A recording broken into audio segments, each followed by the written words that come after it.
quand vous commencez dans Photoshop, vous n'avez pas ce genre de configuration. En général, vous avez juste le panel ici avec les outils.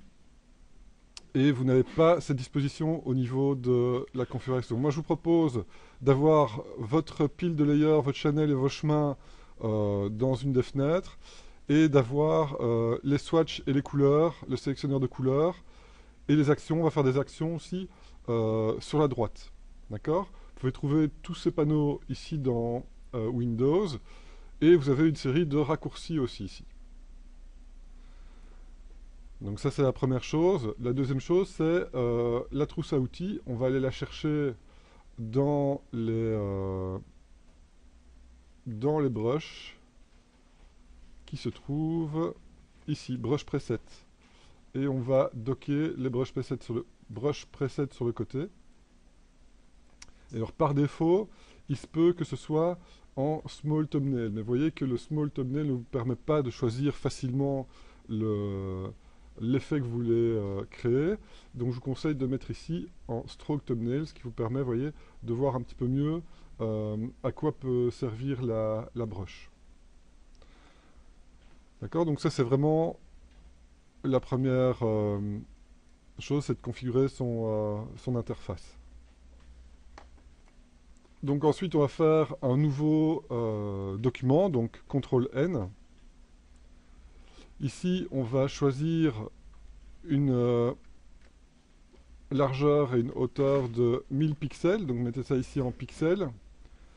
Comme on a décidé de la résolution en pixels, on n'a pas besoin de changer quoi que ce soit d'autre. Et vous cliquez sur Créer. Et si vous essayez de bouger la feuille avec espace, vous voyez que c'est bloqué. Donc je vous conseille de cliquer une fois sur F pour mettre la feuille en plein écran. Comme ça, vous avez beaucoup plus de liberté pour manipuler votre image. Si vous voulez revenir au mode fenêtré, vous recliquez sur F plusieurs fois et vous voyez que ça cycle entre les différents modes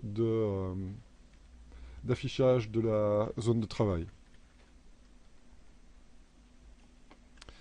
Alors, pour faire un pan, donc c'est avec espace. Pour zoomer, bon, il y a plusieurs manières. Vous avez sûrement déjà appris différentes manières. CTRL plus et CTRL moins fonctionnent bien pour faire le zoom au clavier. Sinon, avec les clics, vous avez le CTRL espace gauche et droite pour zoomer. Au niveau de la broche qu'on va utiliser aujourd'hui, eh bien, on va utiliser la broche dure. Ok. Par défaut, les deux contrôleurs de pression sont décochés. Donc par défaut, vous avez ce genre de choses. Et alors, vous pouvez cocher la variation de l'opacité en fonction de la pression et cocher la variation de la taille en fonction de la pression.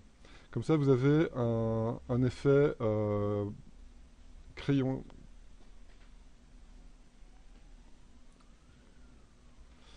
D'accord?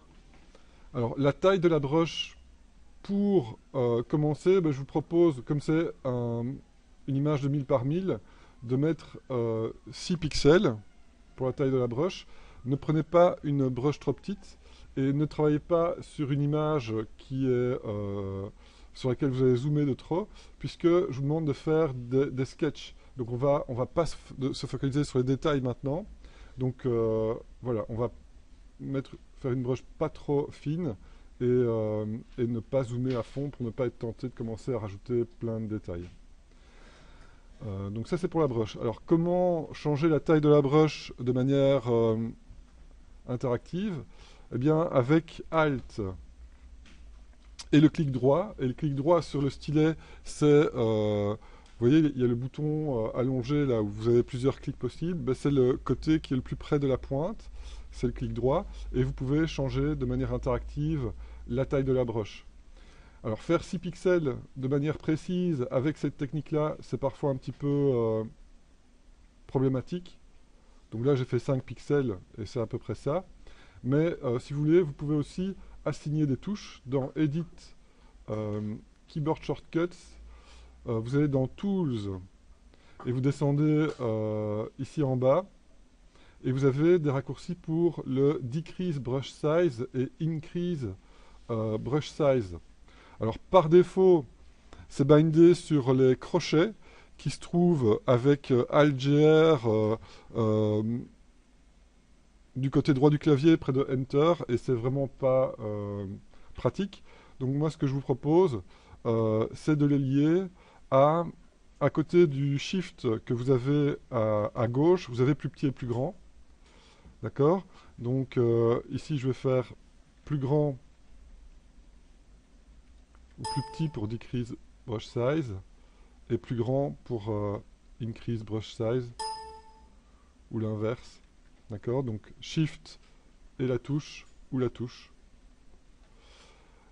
Donc ça permet de, avec ces touches-là, de gérer par step de 1 en dessous de 10 et par step de 5 au-dessus de 10, de gérer la taille de la brush. Alors vous allez voir que là pour dessiner maintenant, bon ça ne devrait pas être trop utile, mais plus tard quand on va peindre et quand on va faire la mise au net, ça pourrait être quand même assez précieux comme raccourci. Alors d'autres raccourcis intéressants, si vous changez de couleur et que vous avez du rouge, pour revenir aux couleurs de base, c'est D. Vous voyez que ici dans les pastilles, vous avez la couleur d'avant-plan et couleur d'arrière-plan. Si vous changez ces deux couleurs et que vous cliquez sur D, vous voyez que ça revient avec les couleurs par défaut d'avant-plan et d'arrière-plan. Donc D est assez utile. Et alors autre chose comme raccourci utile, on peut remplir un layer ou une sélection avec la couleur d'avant-plan ou d'arrière-plan avec un raccourci. Donc vous avez le CTRL-Delete pour remplir avec la couleur d'arrière-plan et le Alt-Delete pour remplir avec la couleur d'avant-plan. D'accord? Donc on utilisera ça beaucoup quand on va enregistrer ça. Donc voilà le mannequin que vous allez recevoir, autour duquel vous allez devoir modéliser le personnage. Donc comme je disais, au niveau de l'encombrement, vous allez pouvoir faire des éléments plus fins ou plus épais que ceux qui sont ici. Donc par exemple, si vous voulez que le tibia soit apparent, que l'os soit apparent, mais ce sera beaucoup plus fin que le modèle que vous avez là. S'il a un pantalon bouffant, ben, le modèle sera plus épais. Donc au niveau de l'encombrement, vous allez pouvoir vous éloigner de cette silhouette. Par contre, au niveau des points de rotation des éléments, vous devrez vous caler là-dessus. Donc pas question de rallonger les bras, de rallonger les jambes ou placer le cou plus haut, enfin la tête plus haut, etc. La seule chose que vous pourrez modifier, on ne va pas skinner les doigts. Donc ça veut dire que vous pourriez avoir des mains qui sont beaucoup plus grandes. On ne va pas skinner forcément la pointe des pieds, donc vous pouvez avoir des pieds plus grands. Et au niveau de la tête, on va retenir que le point de pivot à la base de la tête, donc la tête peut être déformée. Ça va, ça peut être un peu plus grand, ça peut être allongé. Il y en a qui ont, comme tête de squelette, fait des têtes de squelette de chevaux, je pense. Il peut avoir une tête de cheval à la place de la tête humaine. D'accord? Donc la seule contrainte, c'est vraiment les points de pivot, les proportions. Je vous fournirai aussi des screenshots. Donc, pour ceux qui sont un petit peu plus limite au niveau des... alors, où est-ce que c'est? Ils ont changé des... Ils ont changé... Donc, c'est dans le menu Windows. Donc, je vais vous donner un screenshot.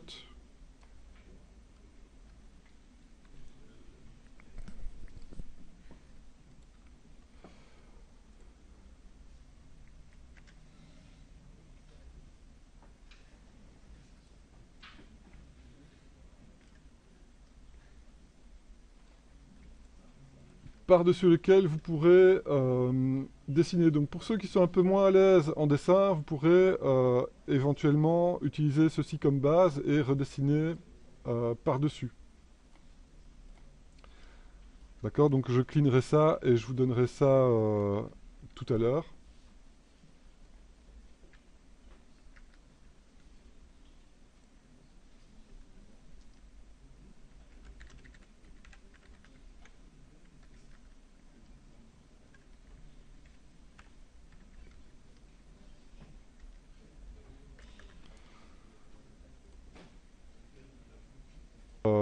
de dessiner donc la structure du personnage. On va créer un nouveau layer.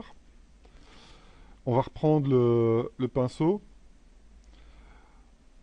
Donc 6 pixels.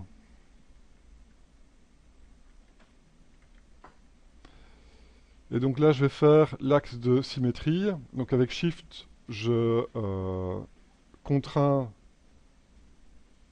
en horizontal ou en vertical. Et donc ça, ce sera la taille de mon personnage. D'accord? Donc je décide que voilà, il sera dans toute la page. Et alors maintenant, je vous demande d'être assez rigoureux dans le... on va diviser cette hauteur en 8. Et c'est important de bien diviser ça en 8. Parce que si vous vous trompez maintenant, bah, toutes les proportions de votre personnage vont être fausses par après. Donc ici, pour me simplifier la vie, je fais un rectangle de sélection. Avec CTRL-R, j'affiche les repères. Dans View, j'active le snap. Donc dans View, j'active le snap ici. Et là, je vais glisser un repère et automatiquement, il va se snapper sur la moitié. Donc avec ma brush, je peux venir faire le repère de la moitié. Ensuite, je peux prendre la sélection du haut vers le bas, dessiner un repère à cette sélection-là, au milieu de cette sélection-là, et faire la moitié. Alors il y a moyen de le faire à l'œil, hein, mais pour les autres cours, j'ai fait ça à l'œil et c'était moins précis. Et pour une des classes, c'était carrément foireux. Donc autant le faire de manière un petit peu plus...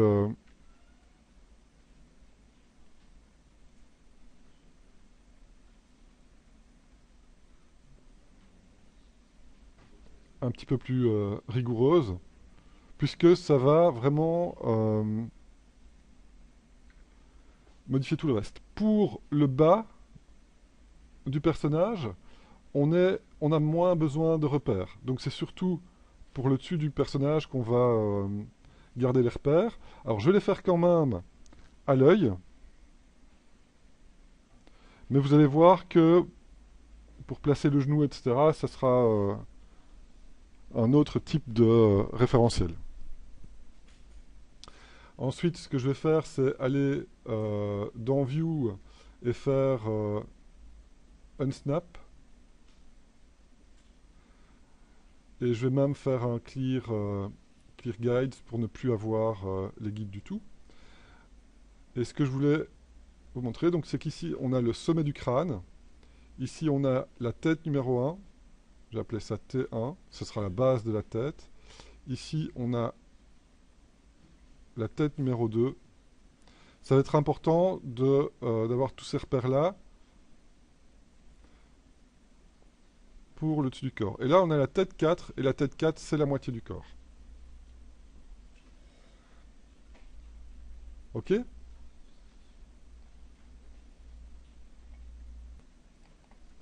Alors, on va commencer le diagramme. Donc là, j'ai ma grille avec les notes sur le layer du bas.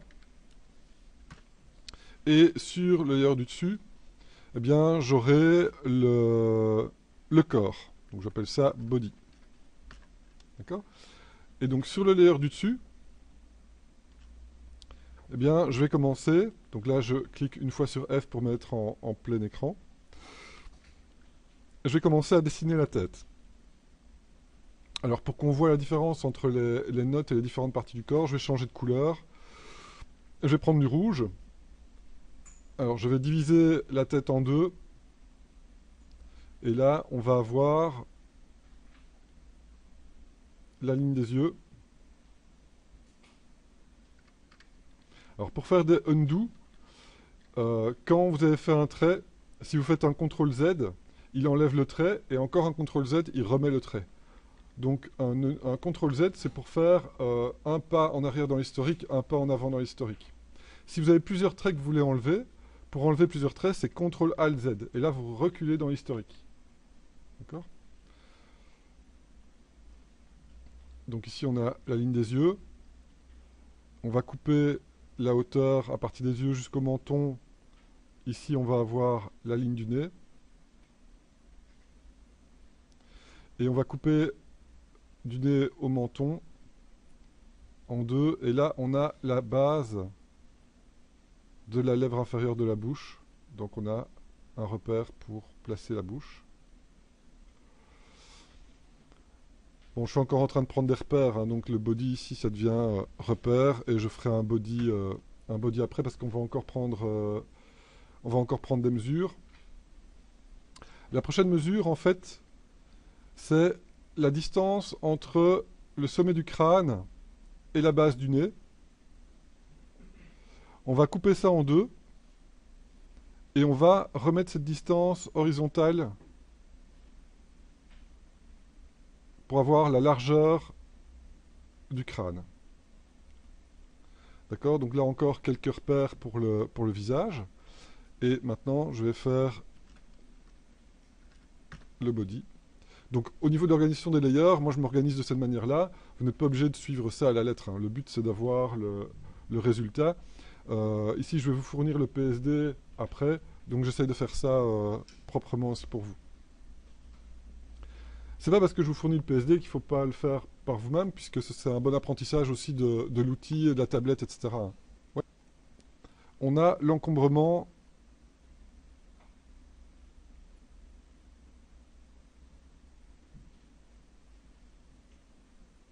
du crâne.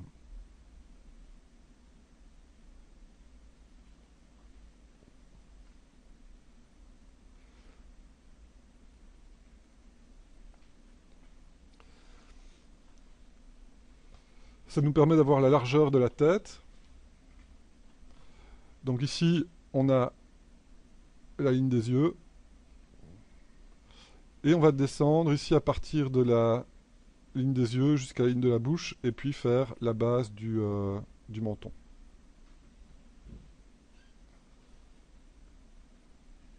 Ok, donc si j'enlève les repères, là on a le sketch de la tête.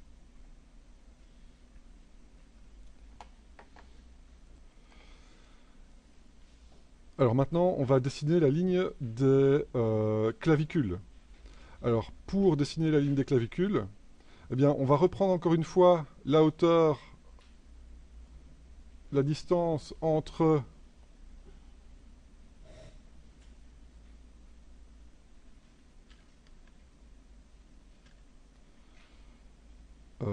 entre quoi?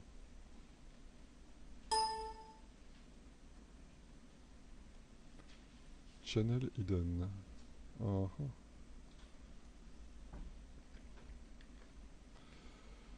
Donc on reprend la hauteur ici du sommet du crâne jusqu'à la base du nez. Et cette distance-là,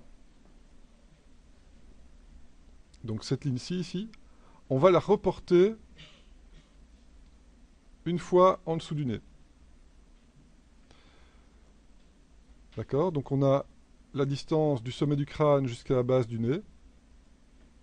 Et on vient la reporter ici, encore une fois, en dessous du nez.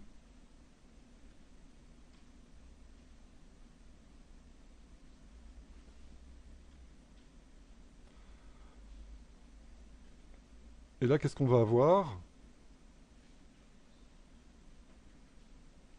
Les clavicules.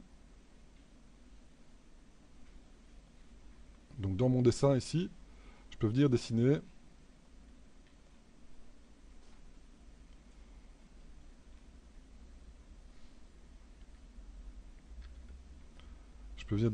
la ligne en bleu, la ligne des clavicules. Pour fusionner un calque avec le calque du dessous, c'est CTRL-E. Comme ça, je peux fusionner mes repères ensemble au fur et à mesure et avoir le corps qui se dessine par-dessus. Alors, comment est-ce qu'on va calculer la largeur des épaules? Eh bien, on va reporter la largeur de la tête. On va reporter ça une fois à droite et une fois à gauche. Et donc là, on a la largeur de la tête.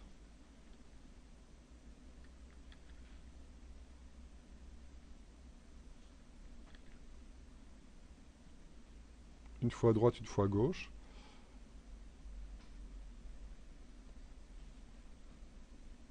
Pas la moitié de la tête, hein, la tête complète.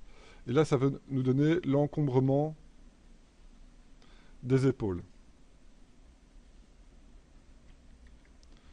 Donc on peut dessiner la ligne des clavicules, on va aller jusqu'au bout. Maintenant qu'on a les clavicules, eh bien on peut dessiner le cou. Et au niveau du profil du cou, eh bien on va aller jusqu'à la ligne des clavicules et on va dessiner le profil des muscles qui vont de l'arrière du crâne jusqu'à l'avant des clavicules et du sternum, qui s'appellent les... Voilà. Sternocléidomastoïdien. Pourquoi est-ce qu'on a l'impression que le cou est grand?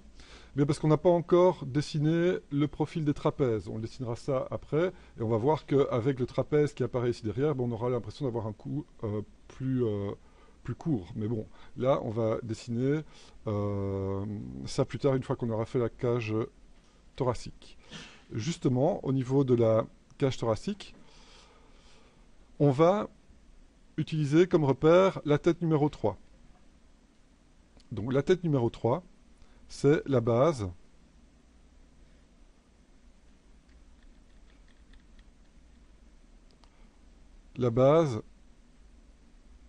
de la cage thoracique. D'accord? Et donc, on va pouvoir partir ici au niveau du cou et faire une forme légèrement ovoïde et laisser de la place pour les épaules. Donc chez l'homme, la cage thoracique est assez développée. Et on s'arrête donc à la tête numéro 3.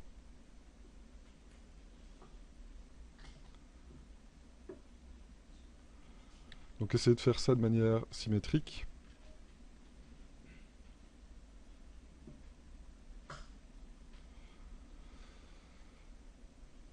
Alors pour terminer la cage thoracique, on va dessiner le sternum, prendre un point de repère pour le sternum. Et le point de repère qu'on va utiliser pour le sternum, en fait, c'est la taille d'une main.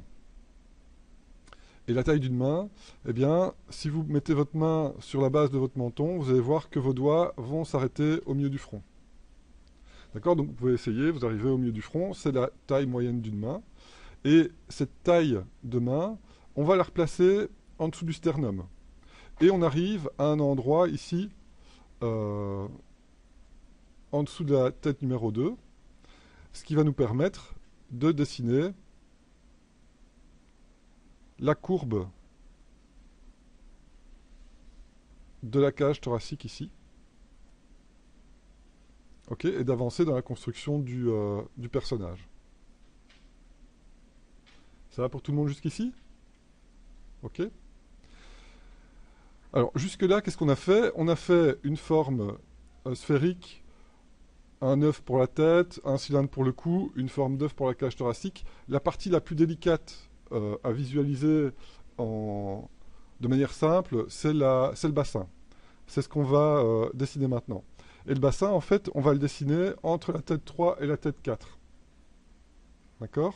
Alors, au niveau des repères, on va prendre plusieurs mesures. On va diviser cette hauteur en deux.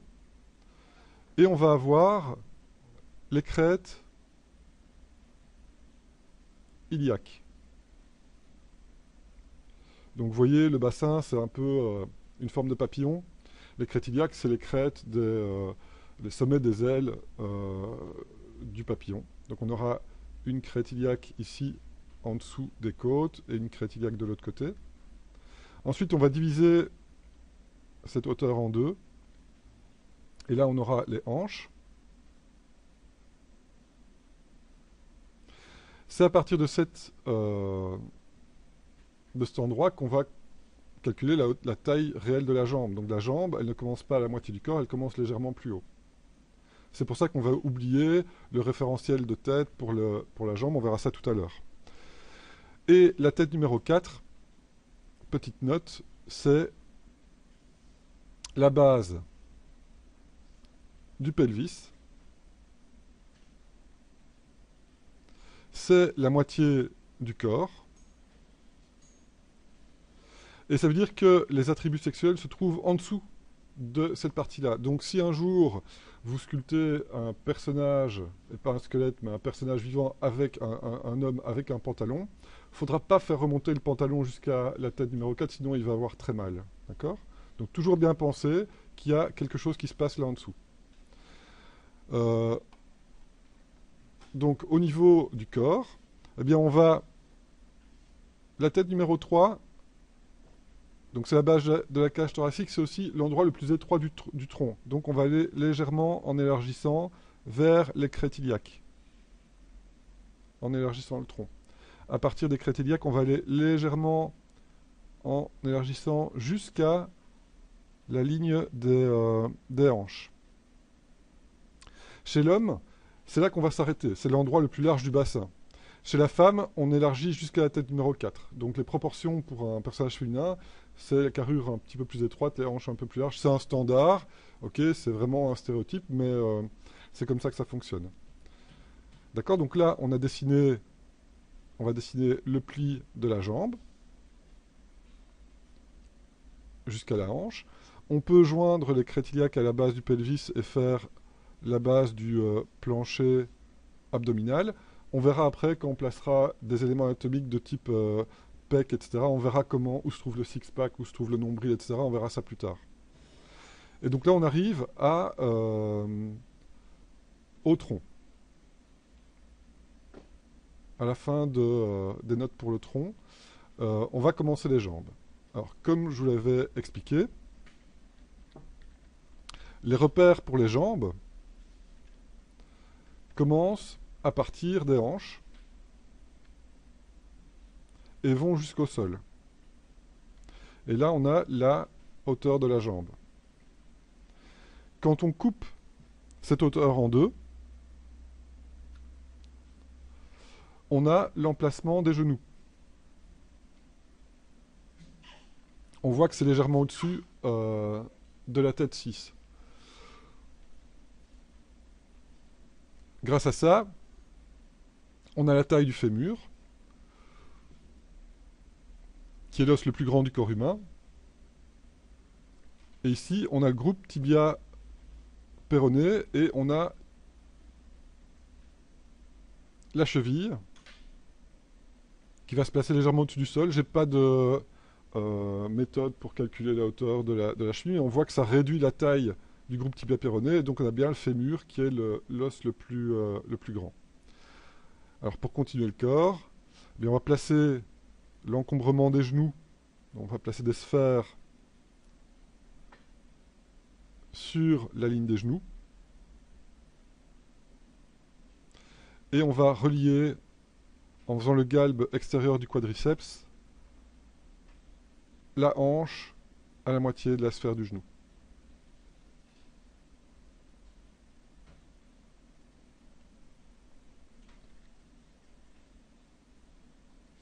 Donc c'est un léger galbe.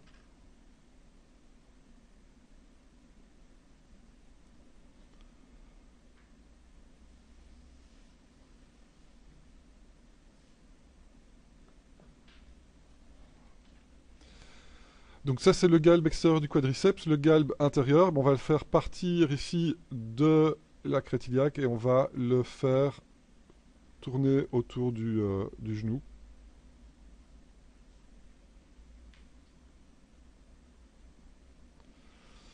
Et alors, on a le profil des adducteurs qui viennent ici compléter la forme de la cuisse.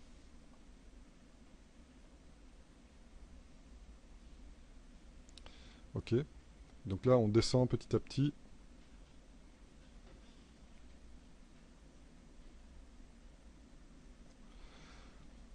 On crée petit à petit le dessin du corps.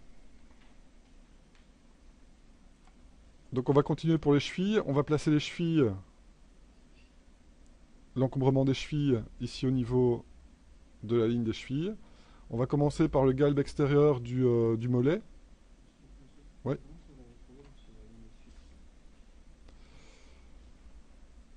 Donc je vais faire l'extérieur, le galbe extérieur du mollet en partant de la ligne médiane du genou, en créant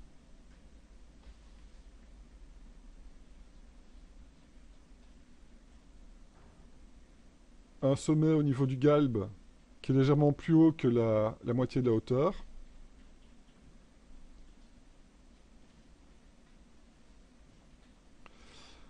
On va faire le profil du tibia qui est légèrement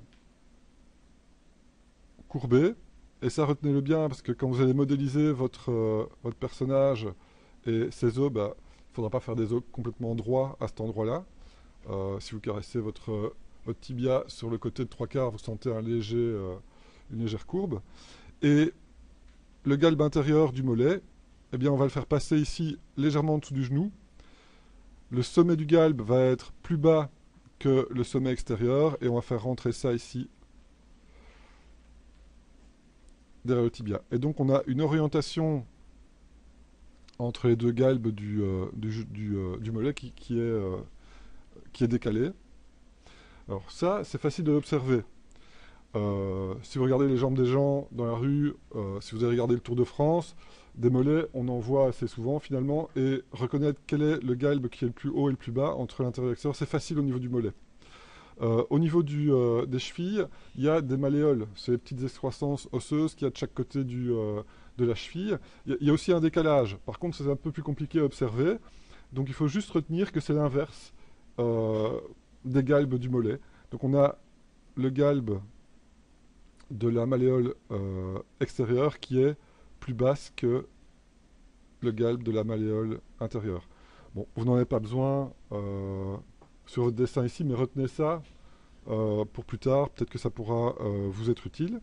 Et donc on va dessiner le pied, et on va juste faire une forme triangulaire, donc c'est le pied vu de face sans perspective.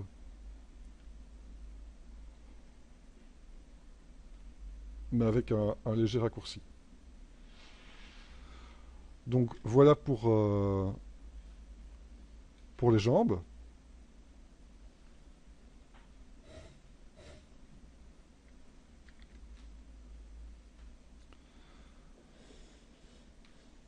Maintenant on va commencer les bras.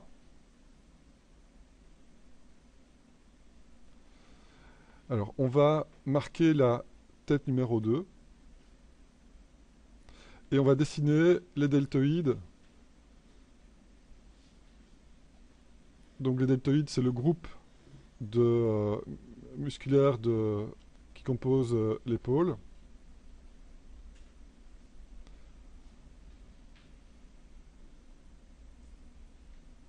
Et on va placer la silhouette des trapèzes. Et vous voyez que ça raccourcit la taille du cou, la hauteur du cou. Et alors, quelque chose d'intéressant à remarquer, c'est, vous voyez, ici, en dessous de la clavicule, coincé par le deltoïde et la cage thoracique, il y a une espèce de petit creux.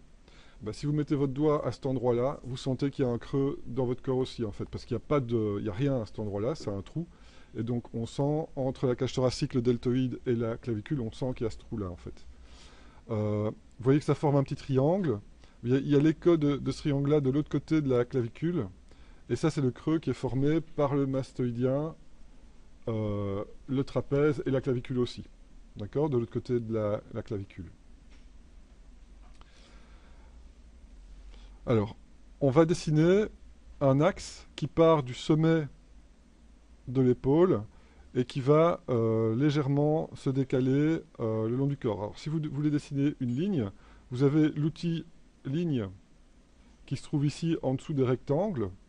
Vous déterminez une largeur de ligne, moi ici je vais mettre 2 pixels, et vous pouvez faire une ligne. Alors, ici je l'ai faite en vectoriel, donc là je vais mettre en pixels pour pouvoir faire une ligne directement en pixels sur mon calque de repère, et on va faire la même ligne de l'autre côté en fait. et on peut aller vraiment bas avec cette ligne-là, ce sera l'axe de symétrie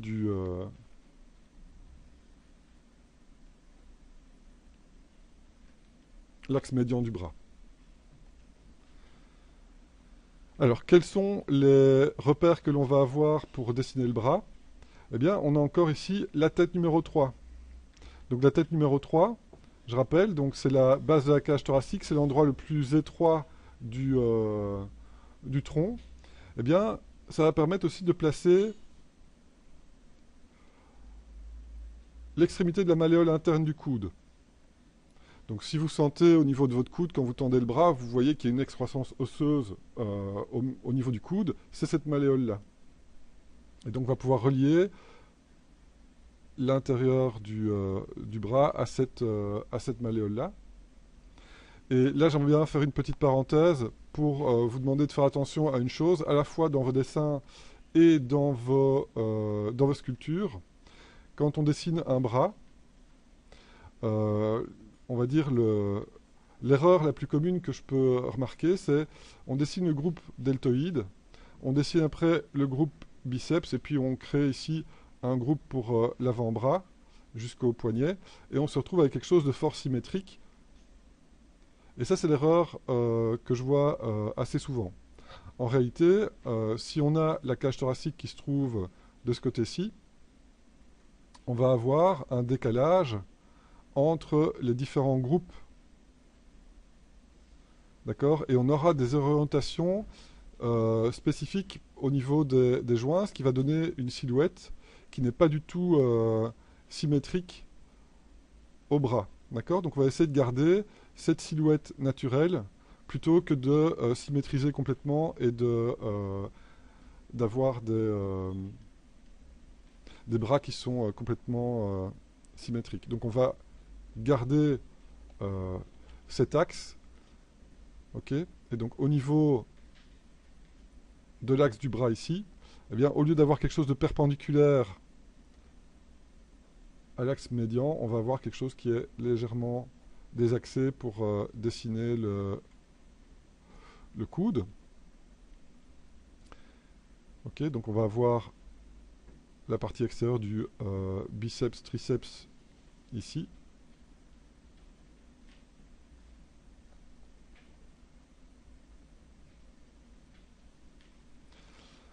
Alors, on va placer les poignets. Et les poignets, quand on a les bras le long du corps, ils se situent à la tête numéro 4. D'accord? Mais ici, comme c'est légèrement décalé, on va remonter un petit peu pour aller entre la tête numéro 4 et la tête et les hanches. Ok? Donc légèrement en dessous des hanches. Et là, on va placer les poignets. Et donc là, on est à la tête numéro 3. Là, on est à la tête numéro 4, plus ou moins. Donc on a plus ou moins une longueur de tête pour les avant-bras.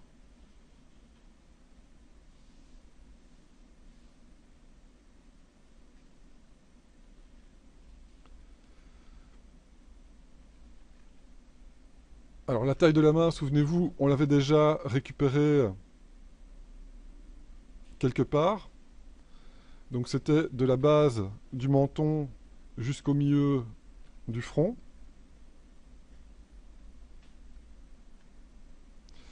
Donc on peut venir placer la longueur de la main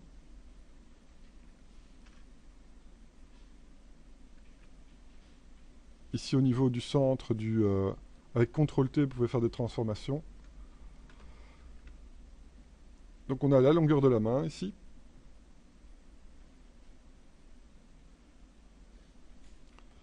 Et donc ça nous permet de placer la boîte en divisant cette longueur en deux, la boîte avec la paume de la main et la boîte avec les doigts. On ne va pas aller dans plus de détails que ça au niveau de la main. On pourrait aller dans le détail du visage, on pourrait étudier beaucoup de choses, mais là, on va se contenter vraiment des formes de base. On n'a pas le temps d'aller plus loin.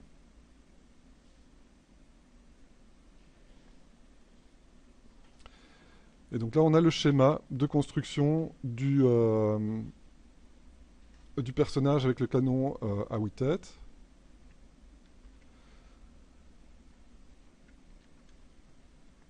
Là, je vais cleaner un petit peu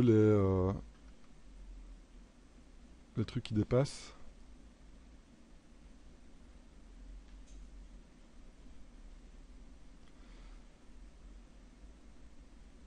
Et on va s'en servir pour sketcher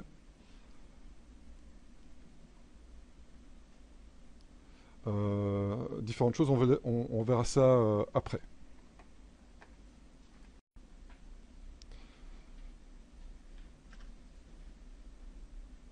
Alors, avant d'aller plus loin, une dernière chose par rapport au pec ici et aux abdos. Les pecs vont se trouver au niveau de la tête numéro 2 et rejoindre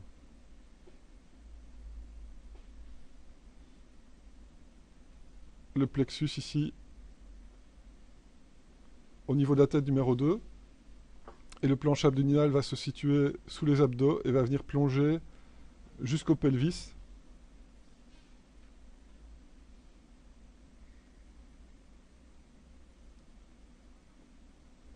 Avec le nombril qui va se trouver en dessous de la tête numéro 3 et le six-pack, donc les fameux abdos qui vont se trouver au-dessus du nombril, avec une orientation horizontale au niveau du nombril. Les paquets du dessus vont suivre la courbure des côtes et le paquet intermédiaire va suivre une orientation qui est entre l'horizontale et la courbure des côtes.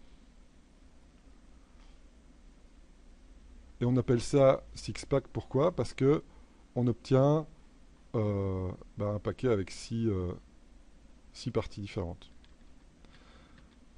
D'accord? Par-dessous, ça continue à se diviser en deux et à partir plus bas jusqu'au pelvis, mais ça ne fait pas partie vraiment des abdos. Et une autre chose, toujours intéressante, pour trouver l'endroit des tétons, on va partir du sommet des épaules, on dessine une droite jusqu'au nombril et le téton se trouve sur ce point de repère en fait. Bon, ça c'est des détails, on va faire un squelette donc on a un peu moins besoin, mais ça pourra vous servir plus tard, notamment pour le personnage de Q2 ou de toute façon pour vos dessins à vous. Donc voilà pour la première partie du cours. Donc on a créé finalement un diagramme avec des points de repère pour la construction d'un corps qui correspondent à ce genre de proportions.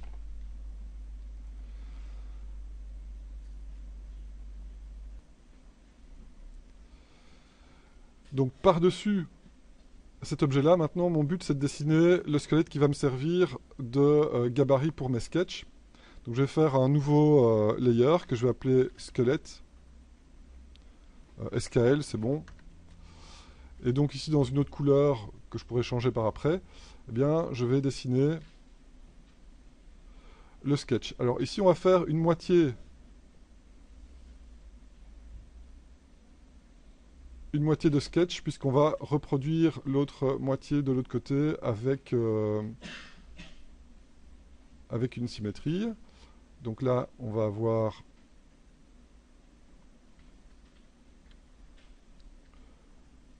les clavicules. On a la cage thoracique qui reste telle qu'elle.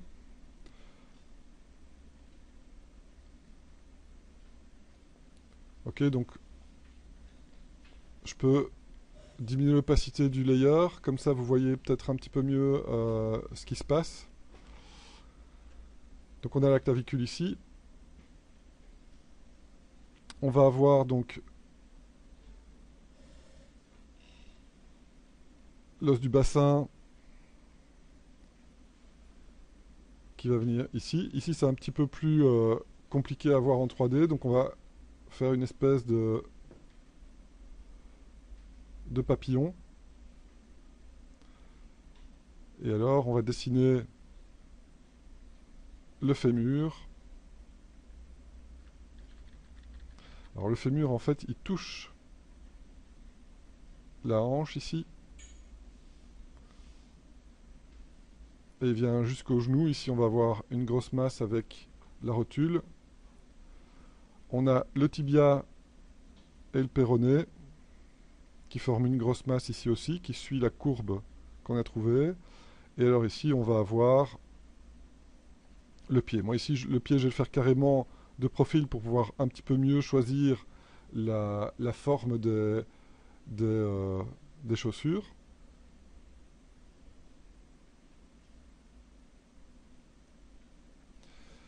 Et pour le bras, pareil, on va avoir la masse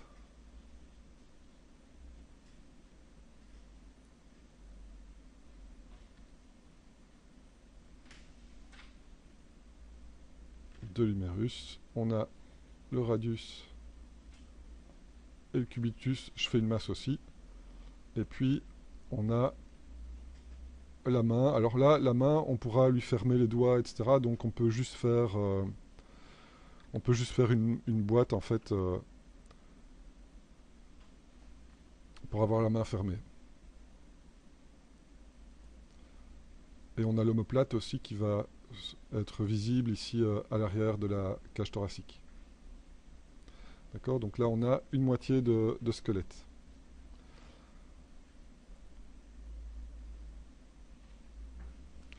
Alors, c'est un sketch, hein, donc pas besoin de faire un trait extrêmement précis pour le moment. Alors, ce que je vous propose de faire pour avoir plus facile de travailler, c'est d'écarter légèrement le bras. Donc, on fait une sélection au niveau du bras. Et avec CTRL-T, on vient placer le pivot à l'endroit de rotation de l'épaule et on écarte le bras légèrement. Et pareil pour la jambe. On va sélectionner la jambe. Et avec CTRL-T, cette fois-ci, je vais prendre avec CTRL la bague du milieu du bas et je vais légèrement éloigner le pied du milieu pour pouvoir dessiner la silhouette des bottes des deux côtés du... D'accord? Entrée pour valider, CTRL-D pour désélectionner. Et donc là, on se retrouve avec un squelette avec les bras légèrement écartés et les jambes légèrement écartées. Et pour faire la moitié, eh bien on va prendre un rectangle de sélection, supprimer la moitié droite, pas supprimer le trait du milieu, sinon vous n'allez pas avoir de référence. Voilà, CTRL-D. Avec Alt, je vais dupliquer le layer et je vais dans Edit, Transform, Flip horizontal pour placer le layer en symétrie de l'autre côté. Ok? Une fois que c'est fait, CTRL-E pour merger les deux layers. Et là, vous avez un layer avec votre squelette.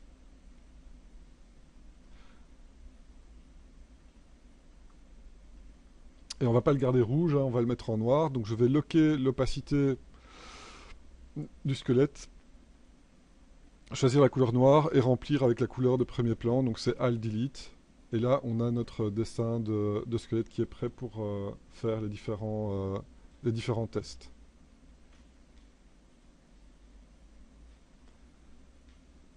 Pour sketcher les différentes idées, après je vous laisse du temps pour le faire. Pour sketcher les différentes idées, eh bien on va... Donc ça, je vais sauver squelette.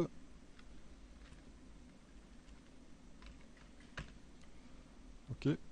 Donc je vais copier avec Alt le layer, encore une fois, et je vais le disposer dans ma page en plus petit, plusieurs fois, avec assez d'espace entre chaque image.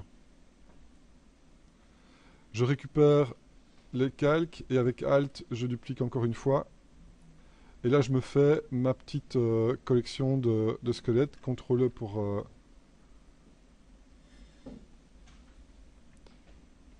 voilà. Et donc là, j'ai toute une série de squelettes qui vont me servir de gabarit. Je peux baisser légèrement l'opacité et commencer à sketcher les différentes idées. Donc là, je vous laisse un petit quart d'heure. Et donc là, je suis toujours en 1000 par 1000, hein, toujours avec un crayon relativement petit.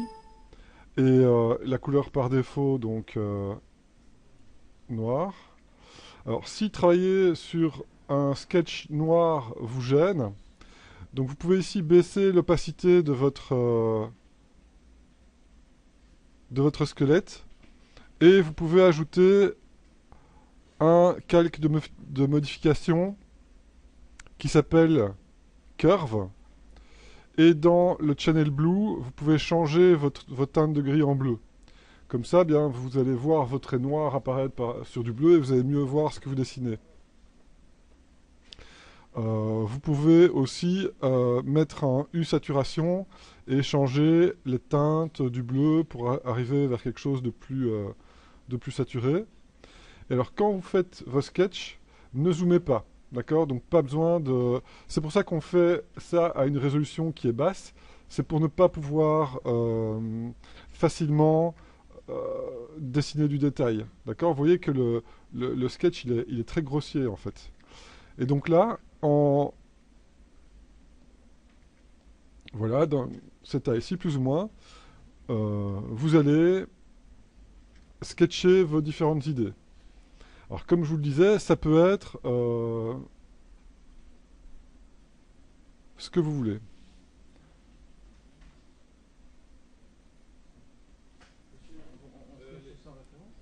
Sans référence.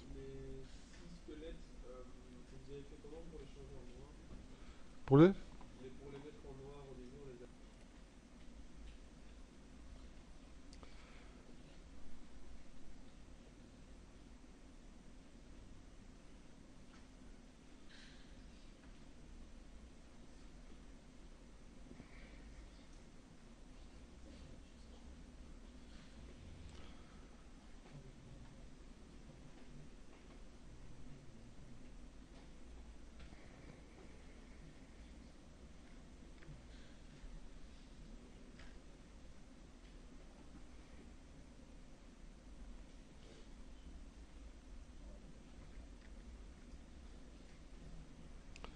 Ok, donc vous laissez vagabonder votre imagination dans un univers qui vous parle.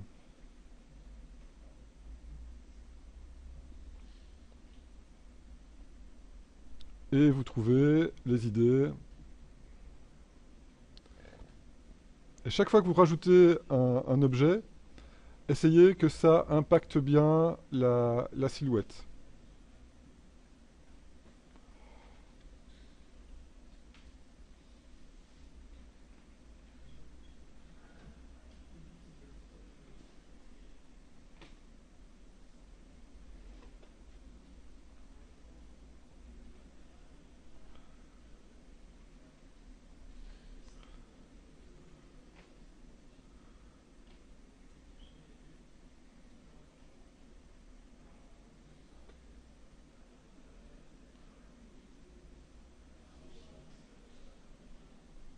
Alors, il n'est pas obligé d'avoir des objets symétriques, bien que c'est beaucoup plus facile à gérer au niveau du low poly et du high poly, mais vous pouvez vous dire, ben non, lui, il n'a qu'une botte et il n'a rien comme chaussure de l'autre côté. Il n'y a pas de souci, vous pouvez faire ce genre de choses.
Ok. Et donc là, on voit le résultat du sketch quand on enlève la structure bleue qu'il y a en dessous. Ok, donc objectif, faire toute une série de sketchs jusqu'à ce que vous soyez content avec le résultat.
Donc ici, vous allez choisir ce qui vous plaît le plus au niveau des différentes silhouettes. Et l'étape suivante, en fait, mais ici je vais sélectionner la silhouette, CTRL-SHIFT-C pour copier en opacité. Je vais sauver ceci. Et ça, c'est l'étape des thumbnails.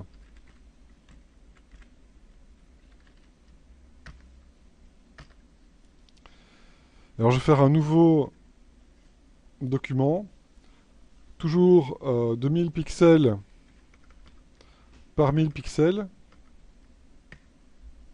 et je vais coller le sketch que je viens de faire, et avec CTRL-T, je prends toute la place du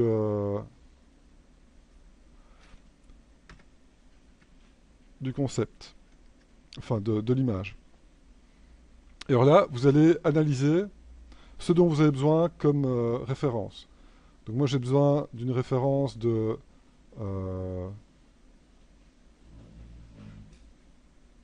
chapeau de cow-boy.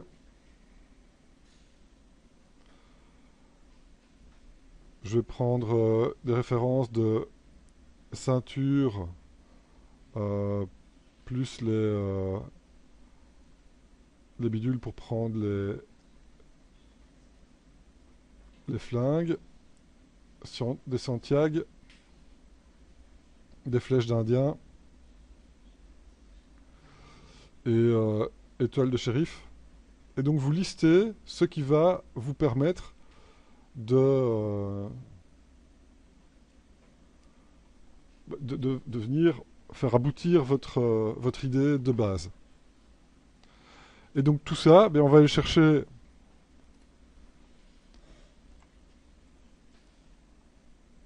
sur Google, et je vous propose de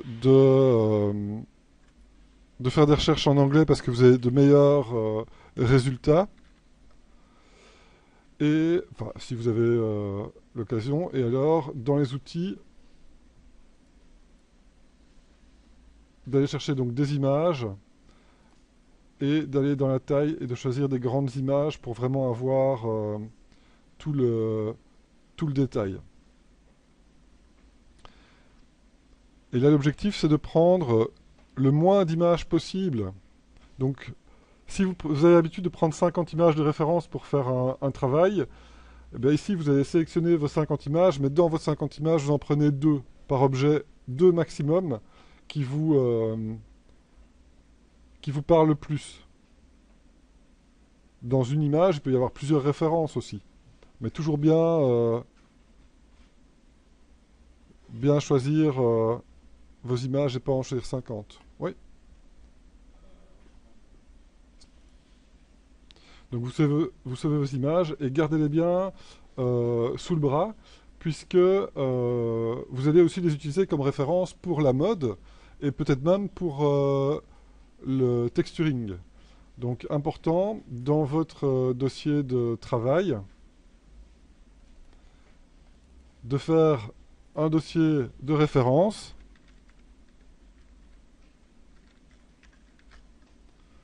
où vous allez faire la collection des différentes images dont vous avez besoin au niveau des références. Après, une fois que vous avez trouvé toutes vos références, donc je disais, une fois que vous avez vos images, en fonction des différentes choses que vous aviez identifiées, eh bien, ce que vous pouvez faire, encore une fois, c'est replacer un layer de courbe pour transformer tout ça en bleu. Placer à nouveau un U saturation pour éclaircir ça et peut-être changer légèrement la saturation pour avoir un meilleur visuel. Et puis là maintenant vous allez aller utiliser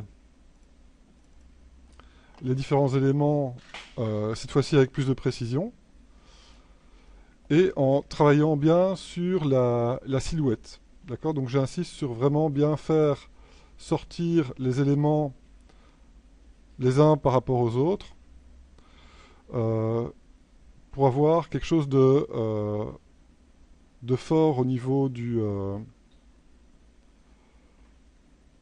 visuel. Et donc grâce à tout ce que vous avez trouvé comme référence, eh bien vous allez pouvoir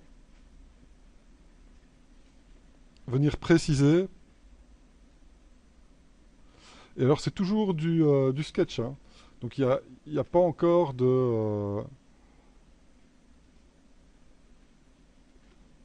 c'est pas du cleaning, etc. Donc on est vraiment encore à l'étape de sketch. On va incorporer dans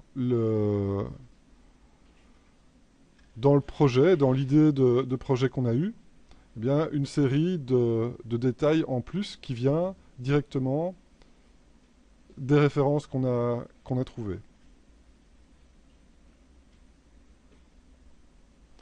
Donc là, c'était les bottes. Alors ici, je vais utiliser quoi? Je vais utiliser les grandes pattes qu'on voit ici, la couture qu'on voit ici, les grands niveaux de cuir. Je ne vais pas aller rajouter enfin, je choisis ce que je veux rajouter comme élément, hein. D'accord? Donc ici, je vais utiliser la référence jusqu'à un certain point, mais je n'ai pas besoin forcément de tout prendre à chaque fois. Donc ici, pareil pour la ceinture. Ce qui m'intéresse, c'est de voir la manière dont elle est construite, avec les différents niveaux de cuir, et de voir comment le holster tient euh, avec la ceinture, etc. Je ne vais pas commencer, enfin, vous pouvez, hein, mais moi, mon choix, c'est pas de commencer à creuser euh, tout- tous ces détails.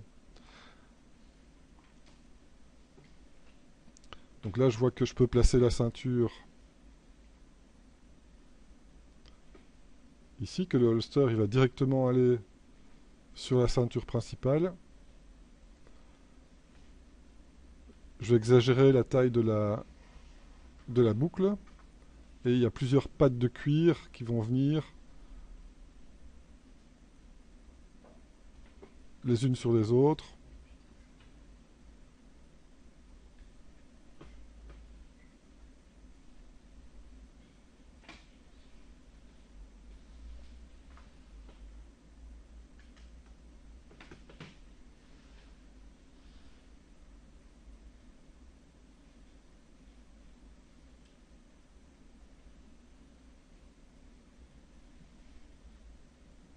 Et ce holster est vide.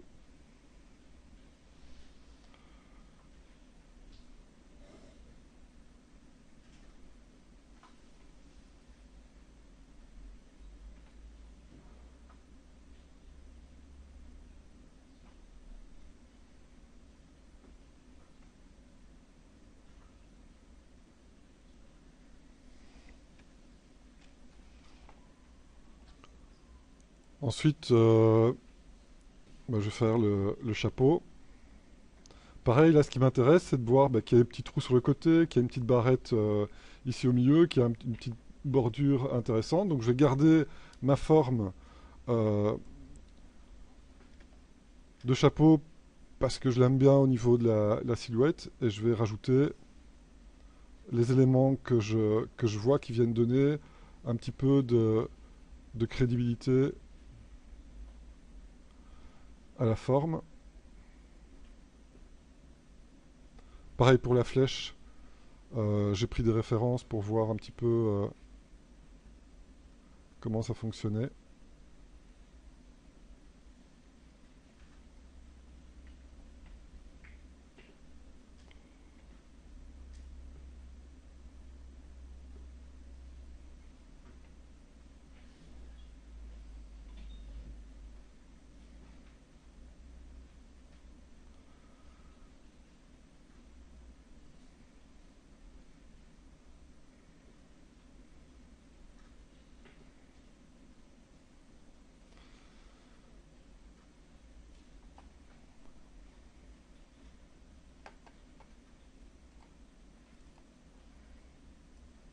Qu'est-ce qui m'intéresse dans la veste ici? Bah, vous voyez qu'il y a aussi des coutures bien précises, il y a une forme de veste qui est assez caractéristique et qu'il est intéressant de reprendre.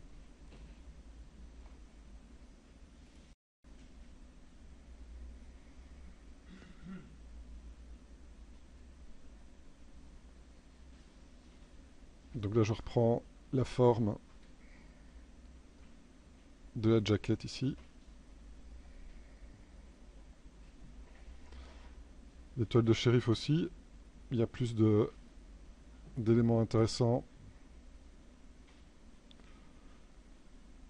dans les références.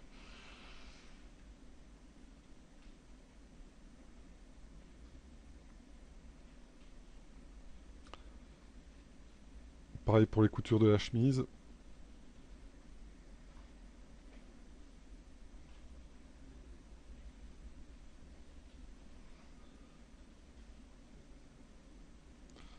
Alors ici il y a un col.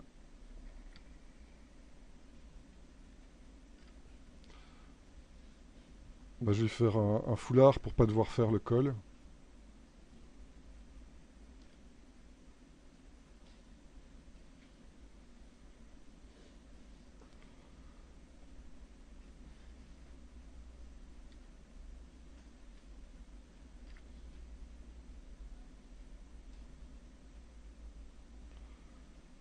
Et donc toujours bien travailler au niveau de la silhouette, faire sortir les éléments les uns par rapport aux autres.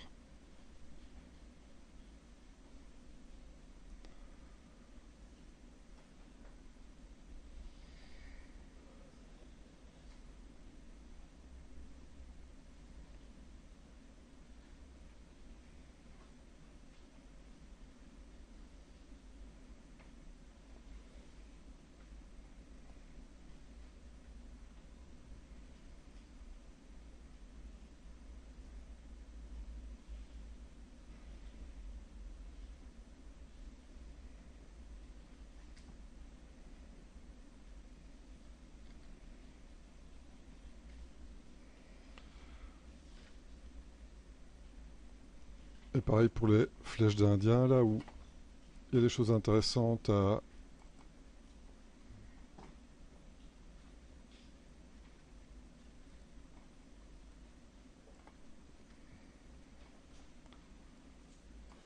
rajouter.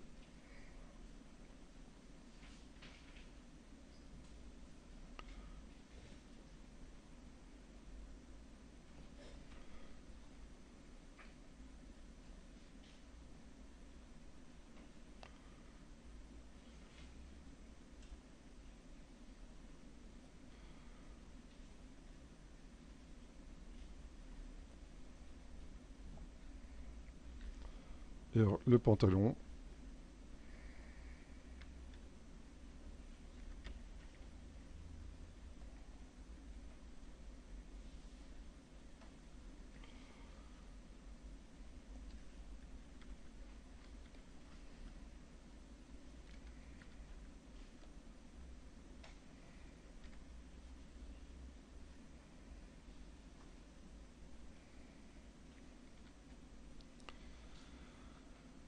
Ok. Et donc là, on passe.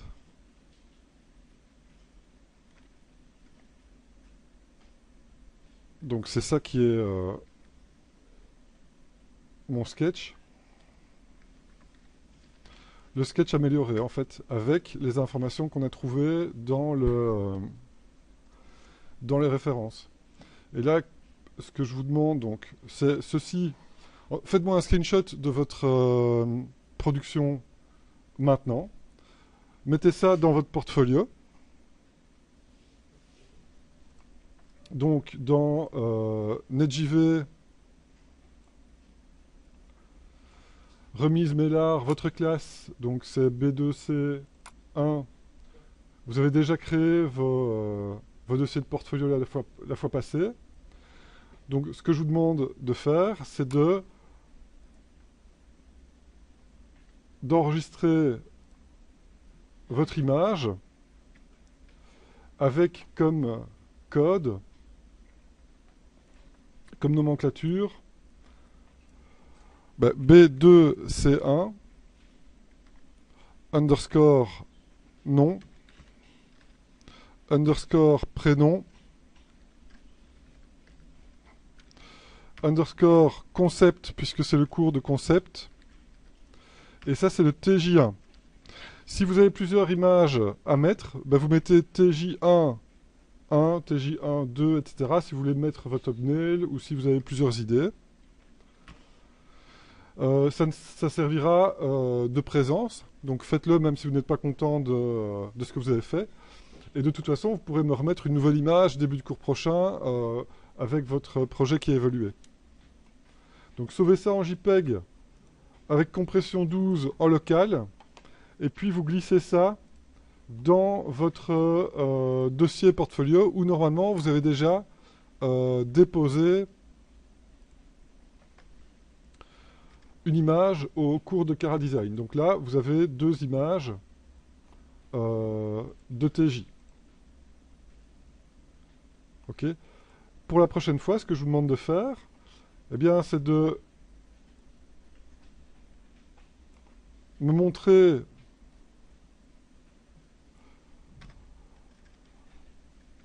dans une image d'où vous venez avec le sketch.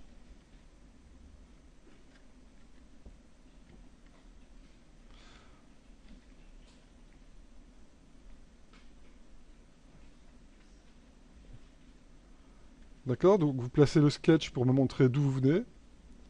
Là où vous êtes arrivé,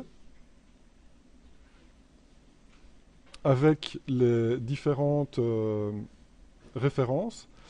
Et alors, je vous demande juste de bien, avec un pinceau un petit peu plus épais par exemple, et une couleur bien déterminée, vous repassez sur le contour. Et ça va vous permettre d'évaluer un petit peu votre silhouette.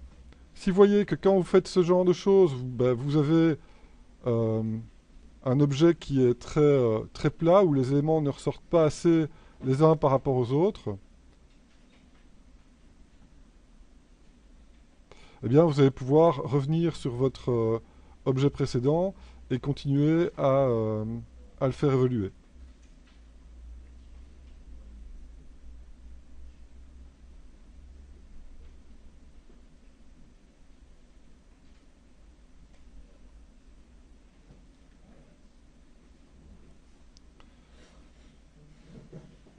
Et donc cette silhouette, il faudra bien la garder à l'esprit quand vous allez modéliser aussi. Donc c'est aussi un guide pour votre modélisation tout à l'heure. Là, vous voyez qu'il y a des choses à corriger au niveau des manches pour moi, pour bien faire ressortir chaque élément. Et ceci, vous le déplacez sur le côté pour bien montrer la force de votre silhouette. Ce que je vous demande de faire aussi, c'est de rajouter les images de référence à l'intérieur de votre image. D'accord? Donc vous les mettez en petit sur le côté pour qu'on voit bien les références que vous avez utilisées pour passer de l'étape de sketch à l'étape de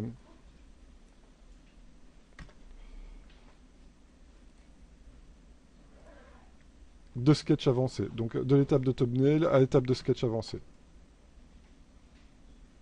Ok, si vous n'avez pas assez de place, eh bien vous créez de la place, mais c'est ce genre d'image dont j'ai besoin.